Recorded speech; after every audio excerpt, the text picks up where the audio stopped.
ठीक चला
संगीत silent orchestra of the Bansiwala light याकू आपण संगीत कहउछन सर ये जदि संगीत नहे ताले मु प्रति मोर संगीत नहीं किंतु सर ए प्रदोष केते थर कहछि ए संध्या आसर अंत मते ए मुहूर्त पाए तुमको तले बंधु सारा दिन अक्लांत परिश्रम करे ए समय एकांत एते बेले मु एक्सिक्यूटिव इंजीनियर अर्जुन सेनापति कि तुम्हें जूनियर इंजीनियर प्रदोष और the moment where this ends let's put up nice sir aun please अरे one more bit just okay just a little बस बस बस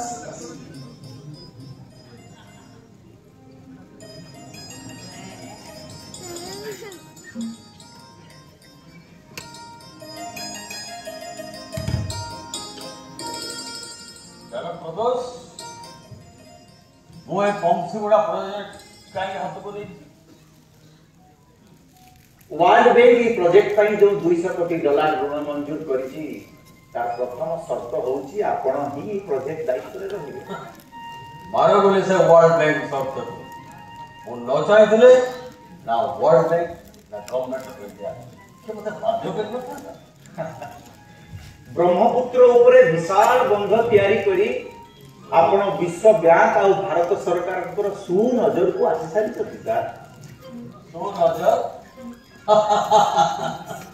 सुनजर आता रिवार्ड हला जीवन सारा मुई और जंगल उद्धार मूलक रे जीवन प्रोजेक्ट पर प्रोजेक्ट तैयारी करबी और मोर सुखमी को बदला के चीफ इंजीनियर के कंसल्टेंट और के कोही राजधानी रो विलासपूर्ण परिवेश दे राजकीय जीवन यापन करथला बेले मो मो पत्नी परिवार तो दूर रही ए अरब अहंकार भितरे वंचिबार न्यूनतम आवश्यकता वंचित नहीं रही कोई स्कूल अवश्य वर्ल्ड बैंक रो शर्त सहित हम डिपार्टमेंटल कन्सिडरेसी भी काम कर हम डिपार्टमेंट रो भिन्न राजनीति और गोष्ठी षडयंत्र भी या पछरे अछि आपण तो सबदिन ही वन जंगल रे बुलिले तेणु ई छका पंजा चेस खेल रो कायदा कानून आपण सहज रे बुझी परिबे नि साहब वो सब जाने प्रदोष सब होते हेले कथा कोन जानछो प्रत्येक नवा प्रोजेक्ट मोबाइल प्रोजेक्ट के नवा चैलेंज दे देखा राजधानी रो चेस खेल रे जीतबाटू मोर अरमा प्रकृति को जीतबाकू मते बेसी उत्साह से कथा भी मु जाने सर आ बोधवे वर्ल्ड बैंक भी कथा जानि सेहि पाई ऋण मंजूर करिवार पहिला शर्त हिसाब रे आपण बंधा पडिछन कहले ना प्रदोष मु नथाय के बाध्य करता ना कि मते बाध्य करता हेले मो भीतर गुटे अरणा प्रकृति हां प्रकृति रो अरणा दृश्य वनभूमिर बासना पहाड़ी नदीर उछल चंचलता पांच पांच पर्वत उपत्यका पथिला चढ़ीर ଅବଶ୍ୟ କାକରେ ମୋତେ ବିଭୋର କରିଦିଏ ଆଉ ଏ ଅମଳ ଗଠିର ଅଜୟ ଆକର୍ଷଣ ମୋତେ ବାନ୍ଧି ରଖେ ପ୍ରଦୋଷ ମୋତେ ବାନ୍ଧି ରଖେ।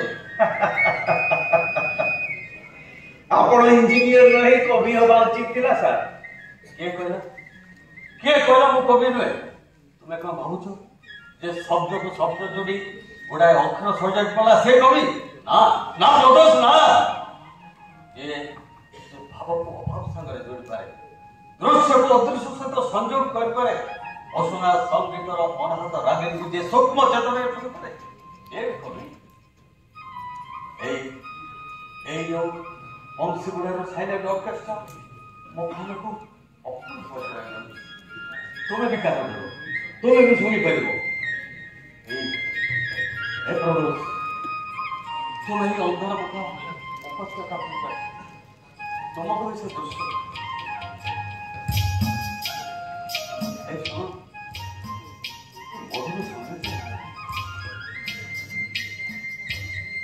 ଏ ପାଖରେ ଅନେକ ପାହାଡ଼, ସେ ପାଖରେ ଶିମିଳିପାଳ, ମଝିରେ କେଡ଼େ ଶାନ୍ତ ଆଉ ନିରୀହ ଭଙ୍ଗୀରେ ଶୁଣୁଛି ବଂଶୀ। ଏ ପାଖରେ ସାତଳ ବସ୍ତି ବଂଶୀ ଗୁଡ଼ା, ସେ ପାଖରେ ଘନ ଅରଣ୍ୟ ଗୁରୁ ଚମ୍ପା।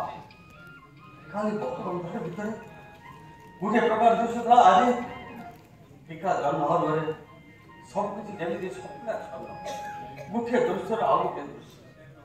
ଆଉ କିଛି ସମୟ ପରେ ଯେତେବେଳେ ଝର ପାହାଡ଼ର ପଥନି ଉପରକୁ ଓହ୍ଲେଇ ଆସିଲେ, ସେତେବେଳେ ଆଉ ଏକ ପ୍ରକାର ଏ ମୁହୂର୍ତ୍ତକୁ ମୁହୂର୍ତ୍ତ ବଦଳୁଥିବା ଦୃଶ୍ୟ ତୁମେ ରାଜରେ ବହୁତ ଥର କେବେ କଳ୍ପନା କରିପାରିବ? ସାର୍ ସାର୍ ସାର୍ ଖାଇବା କେତେ ରାତି ହେଲା? ରାତି 9ଟା ହବ। ପ୍ରଦୋଷ ଆମେ ଖାଇବା। ଆପଣ ଆଜିକା ଡାକ ଦେଖି ନାହାନ୍ତି, ଦେଖି ସାରନ୍ତୁ ଖାଇବା। ହଁ ମୁଁ ଭୁଲି ଯାଇଥିଲି। ଆଚ୍ଛା ସୀତାରାମ, ଆଜ୍ଞା ସାର୍। ଡାକଟା ନେଆ। ଆଜ୍ଞା ଆଉ ଲ୍ୟାମ୍ପଟା ଗୋଟେ ଆଣି ଦେଇ। ଆଜ୍ଞା। ଆଚ୍ଛା ପ୍ରଦୋଷ, ସେ ଡାକ ଗୁଡ଼ିକ ଦିନବେଳା ଆସିପାରୁନି? ହରିପୁର ଏଠୁ 5 କିଲୋମିଟର ବାଟ, ସେଇଠି ଯାଇ ପୋଷ୍ଟ ଅଫିସ। ରଘୁ ଦିନ 2ଟାରେ ଯାଇ ଫେରିଲା ବେଳକୁ ସନ୍ଧ୍ୟା ହେଇଯାଉଛି। ତା ଆଗରୁ ତ ଡାକ ଆସିନଥାଏ, ତେଣୁ ଯାଇ କିଛି ଲାଭ ନାହିଁ। ଆଉ ତା ଛଡ଼ା ଏଇ ଯୋଉ ରାସ୍ତା, ସେଇଥିପାଇଁ ମୁଁ ଚାହୁଁଛି ରାସ୍ତା କାମଟା ଆଗ ହେଇଯାଉ। ରାସ୍ତା କାମ ହେଇସାରିଲେ ଭାରି ମେସିନ୍ ଗୁଡ଼ା ସହଜରେ ପ୍ରୋଜେକ୍ଟ ସାଇଟ୍କୁ ଆସିପାରିବ। ମୁଁ ଗୋଟେ କଥା କହିବାକୁ ଭୁଲି ଯାଇଥିଲି ସାର୍। କ'ଣ? ଏଠିକାର କିଛି ଲୋକ କହୁଛନ୍ତି ଏଇ ଯୋଉ ପ୍ରୋଜେକ୍ଟ ପାଇଁ ଆମର ରାସ୍ତା କାମଟା ପାଇଁ ଯୋଉ ହାଇୱେ ପାଖରୁ ପ୍ରୋଜେକ୍ଟ ସାଇଟ୍ ପର୍ଯ୍ୟନ୍ତ ଯୋଉ ଲାଇନ୍ ଡିମାର୍କେସନ୍ ହେଇଛି, ତାକୁ ଟିକେ ବଦଳେଇବା ଦରକାର। କାହିଁକି? ସେ ରାସ୍ତାରେ ତାଙ୍କର ଠାକୁରାଣୀଙ୍କର ଜାଗା ପଡୁଛି, ବଡ଼ାଇ ଠାକୁରାଣୀ, ଯାହାଙ୍କ ଉପରେ ତାକୁ ଅଦ୍ଭୁତ ବିଶ୍ୱାସ। କିନ୍ତୁ ଠାକୁରାଣୀଙ୍କ ଅସ୍ଥାନ ତ ରାସ୍ତାରୁ 100 ଫୁଟ ଦୂରରେ ଅଛି। ଡିମାର୍କେସନ୍ ବେଳେ ମୁଁ ନିଜେ ପ୍ରେଜେଣ୍ଟ ଥିଲି। ନାଇଁ, ଠାକୁରାଣୀଙ୍କ ଜାଗା ତ ଦୂରରେ ଅଛି, ହେଲେ ସେ ସମୁଦାୟ ଅଞ୍ଚଳଟାକୁ ସେମାନେ ଠାକୁରାଣୀଙ୍କର ଏରିଆ ବୋଲି ଡିମାଣ୍ଡ କରୁଛନ୍ତି। ଏମିତି ତ କିଛି ଲୋକ ପ୍ରୋଜେକ୍ଟକୁ ବି ବିରୋଧ କରୁଛନ୍ତି। ତାହେଲେ ଆମେ ପ୍ରୋଜେକ୍ଟ କାମକୁ ବନ୍ଦ କରିବା। ଏ ପ୍ରୋଜେକ୍ଟ ଏବେ ଗୋଟେ ପଲିଟିକାଲ ଇସ୍ୟୁ ହେଇଗଲାଣି ସାର୍।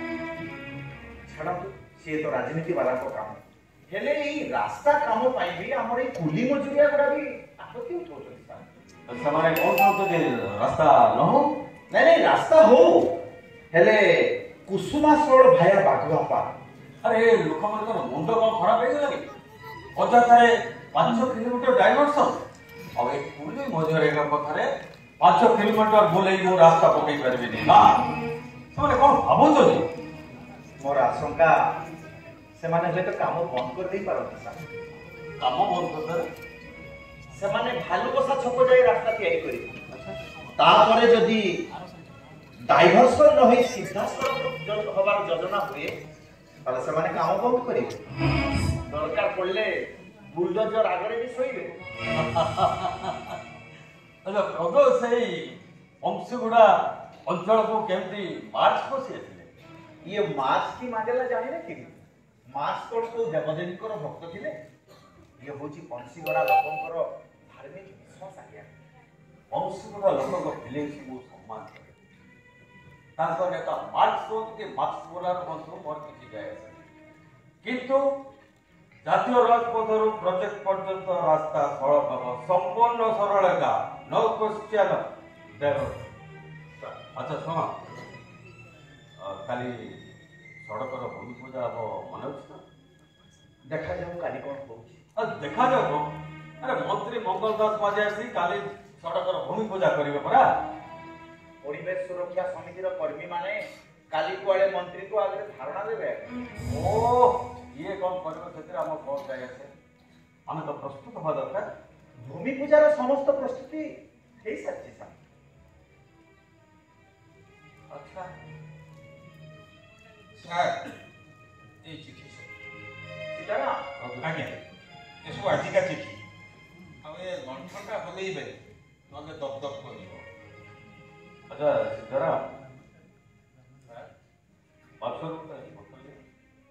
ସାର୍ ଆଜି ପାଇଁ ସେତିକି ଥାଉ।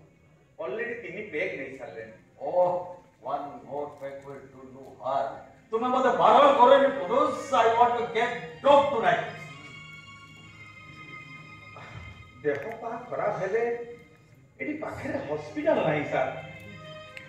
तुम्हें व्यस्त हुआ दरकार नहीं पुरुष. सब रोगर तो एटा मोर मेडिसिन.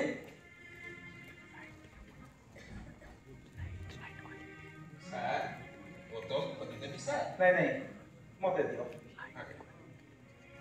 ହଁ ବେଶୀ ଡେରି କରିବେନି ସାର୍ ଶୀଘ୍ର ଖାଇନେବେ ନହେଲେ ଯୋଉ ପାହାଡିଆ ଥଣ୍ଡା ପବନ ନା ଖାଇବା ସବୁ ଥଣ୍ଡା ହେଇଯିବ। ମୁଁ ଆଉ ଥରେ ଚୁଲି ଧରେଇ ଗରମ କରିପାରିବିନି ସାର୍। तुमको आओ बेसी कष्ट करिया पड़िबनी सीता। କାହିଁକି ଆଜ୍ଞା? ए दिने की 2 दिन भितरे गैस सिलेंडर और चूल्हा पहुंची। ଗ୍ୟାସ ସିଲିଣ୍ଡର ଚୁଲା ଆସିଯିବ ଆଉ ସାର୍ ଜେନେରେଟର अरे जगह को शहर बड़ी आलू न कले तो चलुनी नहीं. ଅନ୍ଧାରରେ କେମିତି ଚଳିବ ଯେ ସାର୍? ଅନ୍ଧାରରେ ଗଛ ଗୁଡାକ